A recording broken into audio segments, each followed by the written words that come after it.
नमस्कार विद्यार्थी मित्रांनो, मी आदित्य गवळी स्वागत करतो आपलं टुवर्ड्स ॲग्रिकल्चर या आपल्या यूट्यूब चॅनलमध्ये. मित्रांनो, फर्स्ट, सेकंड आणि थर्ड तिन्ही सुद्धा आपले BSc ॲग्रिकल्चरचे कॅप राऊंड झालेले आहे आणि यामध्ये भरपूर प्रमाणात म्हणजे 80 ते 90% आपले ॲडमिशन झालेले आहे. आणि थर्ड राऊंडला फर्स्ट आणि सेकंडला कट ऑफ थोडा हाय गेला, पण थर्ड राऊंडला विद्यार्थ्यांना कमी मार्कवर सुद्धा चांगले चांगले गव्हर्नमेंट कॉलेज किंवा मग प्रायव्हेट कॉलेजेस मार्कच्या हिशोबाने सगळ्यांना मिळालेले आहे. यामध्ये आपल्या काउन्सिलिंगमधले पण खूप कमी मार्कवाले विद्यार्थी सुद्धा चांगल्या गव्हर्नमेंट कॉलेजला गेलेले आहेत. हे फक्त थर्ड राऊंडला आपलं शक्य झालं आहे, कारण थर्ड राऊंडला फार कमी आपल्या या ठिकाणी कट ऑफ गेलेला आहे आणि खूप ज्या रिकाम्या जागा होत्या गव्हर्नमेंट कॉलेजेसच्या त्या आणि प्रायव्हेट कॉलेजेसच्या त्या मोठ्या संख्येने भरून निघल्या आहे. आता या थर्ड राऊंडची रिपोर्टिंग झाल्याच्या नंतर आपला स्पॉट राऊंड असणार आहे. तर मित्रांनो, स्पॉट राऊंड म्हणजे काय, तर स्पॉट राऊंडमध्ये जे विद्यार्थी थर्ड राऊंड पर्यंत ज्या विद्यार्थ्यांना ऍडमिशन मिळालं नाही किंवा मग ज्यांनी रिफ्यूज केलं थर्ड राऊंडला, अशा विद्यार्थ्यांसाठी स्पॉट राऊंड असतो. स्पॉट राऊंड सुद्धा कॅप राऊंड सारखाच असतो. स्पॉट राऊंड आणि कॅप राऊंड मध्ये काही फरक नसतो, पण स्पॉट राऊंडला तुम्हाला त्या ठिकाणी जे स्पॉट सेंटर दिलेलं असतं, आता पुढच्या व्हिडिओमध्ये मी सांगणार आहे स्पॉट सेंटर कोणकोणते आहे, तर त्या स्पॉट सेंटरला जाऊन तिथे तुम्हाला रिपोर्टिंग करावं लागते आणि नंतर मग त्या ठिकाणाहून तुम्हाला त्या ठिकाणी ते जे कॉलेज अलॉट होईल तिथं त्या ठिकाणी त्या कॉलेजची टीम लिडर्स किंवा मग कॉलेजची टीम बसलेली असते आणि तिथे तुम्हाला ऍडमिशन भेटतं. तर स्पॉट राऊंड मध्ये कोण कोण इलिजिबल असतं, मित्रांनो, ज्या विद्यार्थ्यांना थर्ड राऊंड पर्यंत कॉलेज अलॉट झालेलं नाही किंवा थर्ड राऊंड पर्यंत ज्या विद्यार्थ्यांनी ऍडमिशन घेतलेलं नाही आणि मिळून सुद्धा ज्यांनी रिफ्यूज केलं, असे विद्यार्थी त्या ठिकाणी इलिजिबल असतात. आणि ज्या विद्यार्थ्यांचं फायनल मेरिट लिस्टमध्ये नाव आहे असेच विद्यार्थी त्या ठिकाणी एलिजिबल असतात. ज्या विद्यार्थ्यांचं फायनल मेरिट लिस्टमध्ये नाव नाही ते विद्यार्थी त्या ठिकाणी स्पॉट राऊंडला एलिजिबल नसणार आहे. स्पॉट राऊंडला तर या स्पॉट राऊंडची प्रोसेस कशी असते हे आपण थोडक्यात समजून घेऊया. तर स्पॉट राऊंडला मित्रांनो, जे स्पॉट सेंटर आहे, स्पॉट सेंटरला तुम्हाला प्रत्यक्षात त्या ठिकाणी जावं लागतं. सकाळी 9ला त्या ठिकाणी रिपोर्टिंग करावं लागते तुम्हाला. त्या 9ला त्या ठिकाणी तुमचे सगळे डॉक्युमेंट्स व्हेरीफाय करतात. त्यानंतर तुम्हाला एक फॉर्म दिला जातो, तो फॉर्म त्या ठिकाणी तुमच्याकडून भरून घेतला जातो आणि त्यानंतर तुम्हाला त्या ठिकाणून 2-3 घंट्याच्या नंतर 9ला जर रिपोर्टिंग झाली तर 12-1च्या दरम्यान तुमची मग त्या ठिकाणी लिस्ट लागते. त्या स्पॉट सेंटरवर ऑनलाईन त्या कॉलेजच्या हॉलमध्ये लिस्ट लागते. त्या लिस्टमध्ये पूर्ण जो हायेस्ट मार्कवाला आहे त्यापासून सुरुवात असं जितके मुलं विद्यार्थी आलेले त्यांच्यापर्यंत लिस्ट असते. मग एक बारीने ज्या विद्यार्थ्यांचं पहिलं नाव आहे, ज्याला सगळ्यात जास्त मार्क आहे त्या ठिकाणी, त्याला बोलवतात आणि त्याला विचारतात, तुला हे एवढे कॉलेज भेटत आहे, तर त्यापैकी तुला कोणतं कॉलेज घ्यायचं आहे. त्या विद्यार्थ्यांनी ते कॉलेजचं नाव सांगितल्यानंतर त्या ठिकाणी खूप कमी वेळ असतो आपल्याला जे कॉलेज भेटतंय त्या कॉलेजचं डिसिजन घ्यायला. त्यामुळे जातानीच घरून सिलेक्ट करून जा की आपल्याला कोणतं कॉलेज घ्यायचंय. तर त्या विद्यार्थ्याला तेवढं बोलून त्या कॉलेजचं नाव सांगितल्यावर त्यांनी लगेच त्याच्या आयडीला त्या ठिकाणी अलॉटमेंट लेटर येतं. अलॉटमेंट लेटर आल्याच्या नंतर त्या विद्यार्थ्याला ते अलॉटमेंट लेटर दिलं जातं आणि लगेच त्या कॉलेजला जे कॉलेज त्याला अलॉट झाले त्या कॉलेजची टीम त्या ठिकाणी बसलेल्या असते. लगेच तिथे जाऊन त्याला ऍडमिशन करावं लागतं. तर ऍडमिशन त्या ठिकाणी तुमचे काही कॉलेजेस ऑनलाईन फीस चार्ज करतात आणि काही कॅश फीस चार्ज करतात. ते फीसचं त्या ठिकाणी थोडं जमलिंग होतं. फीसला तुम्हाला त्या ठिकाणी वेळ दिला जात नाही. फीस तुम्हाला तिथे कॅश भरावं लागते त्या ठिकाणी, कॅश असो किंवा ऑनलाईन असो. तर ही सगळी प्रोसेस असते. तर हा आपला स्पॉट राऊंड 5-6 दिवस चालणार आहे. तर स्पॉट राऊंडचा जर आपल्याला टाइम टेबल बघायचा झाला तर या ठिकाणी तर मित्रांनो, स्पॉटची जी डेट आहे ती 2 सप्टेंबर 2024 या दिवशीपासून स्पॉट चालू होणार आहे. तर पहिल्या दिवशी 85% वरती, आता 85% म्हणजे तुमचे सगळे गुण, यामध्ये 7-12 प्लस तुमचे सीईटीचे प्लस जे काही एक्स्ट्रा क्रॉप सायन्स वगैरे ऍड झालेले सगळे मिळून त्या ठिकाणी ऑल डॉक्युमेंट्स, जेवढे काही तुमचे डॉक्युमेंट्स आहे, एक झेरॉक्स सेट आणि एक ओरिजिनल सेट सगळे घेऊन त्या ठिकाणी तुम्हाला जाणं आहे. 2 तारखेला ज्या विद्यार्थ्यांना 85% वरती मार्क आहे त्यांना जायचं आहे. नंतर 3 तारखेला 65च्या वरती जायचं आहे. नंतर 4 तारखेला 50च्या वरती जायचं आहे. नंतर 5 तारखेला 35च्या वरती आणि 6 तारखेला सगळे पात्र उमेदवार जेवढे 6 तारखेला सगळे जेवढे पात्र उमेदवार तेवढे आणि 7 तारखेला पण जेवढे काही सर्व पात्र उमेदवार आहेत तेवढे.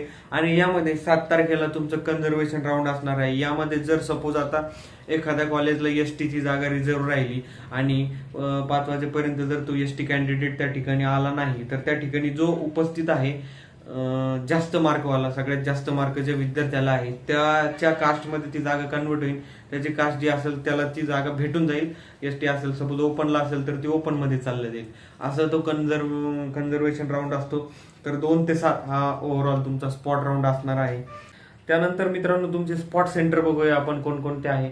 तर स्पॉट सेंटरमध्ये आहे तुमचे, या मागच्या वर्षी प्रत्येक गव्हर्नमेंट कॉलेजला स्पॉट सेंटर होतं, त्यामुळे तुम्ही कुठेही गेला तर आसपास जवळजवळ स्पॉट सेंटर होते. पण आता तसं नाही राहिलं. आता युनिव्हर्सिटीच्या लेवलला स्पॉट सेंटर झालेलं आहे आणि खूप चांगली गोष्ट आहे.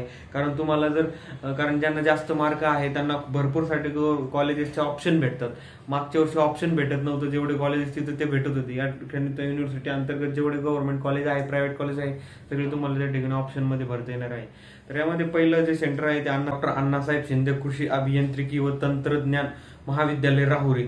यामध्ये राहुरी विद्यापीठ आहे. त्यामध्ये जेवढे गव्हर्नमेंट कॉलेजेस आहे, तेवढे प्रायव्हेट गव्हर्नमेंट कॉलेजेस आहे राहुरी विद्यापीठाअंतर्गत जेवढे जिल्हे येणार आहे त्या सगळ्यांचं स्पॉट सेंटर हे कॉलेज असणार आहे. त्यानंतर 2 नंबरला कृषी महाविद्यालय अकोला अंतर्गत जेवढे कृषी महाविद्यालय व जिल्हे येतात, अकोला PDKV अकोला अंतर्गत तेवढे अकोल्यामध्ये राहणार आहे. त्यानंतर कृषी महाविद्यालय परभणी अंतर्गत मराठवाड्यामध्ये जेवढे जिल्हे आणि जेवढे गव्हर्नमेंट आणि प्रायव्हेट कॉलेज आहे तेवढे परभणीमध्ये असणार आहे. नंतर कृषी महाविद्यालय दापोली रिजन जो कोकण पट्टा आहे, दापोलीमध्ये जेवढे जिल्हे आणि कृषी विद्यापीठ येतात, ते कृषी महाविद्यालय येतात, तेवढे दापोलीमध्ये असणार आहे. हा मित्रांनो सगळं स्पॉट राऊंडचा जो काही क्रायटेरिया आणि स्पॉट सेंटर, त्यानंतर डेट्स सगळं आपण बघितलं. तर स्पॉट राऊंड हा खूप महत्वाचा राऊंड आहे आणि यामध्ये मागच्या 2-3 वर्षाच्या अनुभवानुसार गव्हर्नमेंट कॉलेज पण खूप चांगल्या प्रकारे त्यांना, जे विद्यार्थ्यांना कॅपला चांगले कॉलेज मिळाले नाही त्या विद्यार्थ्यांना थर्ड राऊंडला आणि स्पॉटला त्या ठिकाणी चांगले कॉलेजेस भेटून जातात. त्यामुळे स्पॉट राऊंड जर तुम्हाला आवडतं कॉलेज मिळालं नाही, कारण 4 वर्षाच्या डिग्रीचा प्रश्न आहे, जर तुम्हाला कॅपमध्ये चांगलं कॉलेज मिळालं नाही तर नक्की तुम्ही स्पॉट ट्राय करा. यामध्ये तुमचे काही डाऊट्स आहे स्पॉट बद्दल, ते आपल्याला म्हणजे स्पॉटला स्कॉलरशिप मिळते का? तर हो मित्रांनो, मागे भेटत नव्हती मागच्या 2 वर्षापूर्वी, पण आता स्पॉटला सुद्धा स्कॉलरशिप मिळते, त्यामुळे तुम्हाला काही अडचण नाही. तर मित्रांनो, यामध्ये तुम्हाला व्हॅकंट सीट कुठे दिसतील हा एक महत्वाचा प्रश्न आहे विद्यार्थ्यांना. जर कोणत्या कॉलेजला जायचं त्या ठिकाणी caste, M quota, U quota, gender reservation ह्या सगळ्या जे काही तुमच्या जागा आहे, रिक्त जागा, त्या कुठे दिसतील. तर या ठिकाणी CET सेलकडून एक त्या ठिकाणी वेबसाईटवर त्यांच्या लिंक प्रोव्हाइड होते, पब्लिश होते. त्यावर क्लिक केल्याच्या नंतर आपण सगळं त्या ठिकाणी बघू शकतो. जिल्ह्याचं नाव टाकून, त्यानंतर युनिव्हर्सिटी टाकून, कॉलेजचं नाव, कॉलेजवर क्लिक केल्याच्या नंतर त्या ठिकाणी सगळे तिथला डाटा दिसतो. तर ते आपण बघू शकतो. प्रत्येक घंट्याला ते मित्रांनो चेंज होत असतं, अपडेट होत असतं. जी जागा त्या ठिकाणी रिझर्व झाली, जी जागा त्या ठिकाणी अलॉट झाली, ती जागा तिथून कट होत असते. तर ओके मित्रांनो, हे सगळं झालं आपलं स्पॉट राऊंड विषयी. असाच एक व्हिडिओ आपण मॅनेजमेंट साठी सुद्धा बनवणार आहे. ज्या विद्यार्थ्यांचं फायनल मेरिट लिस्टमध्ये नाव नाही आहे किंवा मग त्यांना थर्ड राऊंड स्पॉट राऊंडला कॉलेज मिळण्यासाठी ते इलिजिबल नाही आहे, तर मित्रांनो त्यांना पण BSc ॲग्री करायची आहे, तर बिनकुल टेन्शन घ्यायचं नाही. तुमचा भाऊ तुमच्यासाठी आहे. कारण आपण विद्यार्थ्यांचं विदाऊट डोनेशन, जशी कॅपची फीस असते त्याच फीसमध्ये तुमचं ऍडमिशन कॉलेजेसला करून देतो. विदिन A ग्रेड कॉलेजला विथ स्कॉलरशिप वगैरे सगळं त्यामध्ये असतं. हे सगळं आपण तुम्हाला त्या ठिकाणी करून देतो. तर ज्यांना मॅनेजमेंट थ्रू ट्राय करायचं आहे ते नक्की आपल्याला स्क्रीनवरती मोबाईल नंबर दिलेला आहे, त्यांनी मला कॉन्टॅक्ट करायचा आहे. आणि ज्यांना स्पॉटबद्दल डिटेल आणखी मार्गदर्शन हवं असेल, व्हिडिओ थ्रू आपण सगळ्या गोष्टी नाही सांगू शकत, कोणत्या कॉलेजला कोणती जागा आहे, ते लिस्ट कसं बघायचं. तर ज्यांना डिटेल आपलं तुम्हाला स्पॉट राऊंड जाऊन त्या ठिकाणी स्पॉटचं पूर्ण डिटेल आपल्याकडून गायडन्स हवा असेल, त्यानंतर त्या ठिकाणी जेवढे कॅपवाल्यांना फॅसिलिटीज होते त्या तुम्हाला जर घ्यायच्या असेल तर आपली स्पॉटची फीस 299 रुपीज फीस आहे. यामध्ये तुम्हाला कोणत्या कॉलेजला जायचं, कोणतं गव्हर्नमेंट कॉलेज तुम्हाला प्रायव्हेट कॉलेज भेटण्याचे चान्सेस आहे, एम कोटा, यू कोटा, हे सगळं तुम्हाला त्या ठिकाणी सांगितलं जातं माझ्याकडून.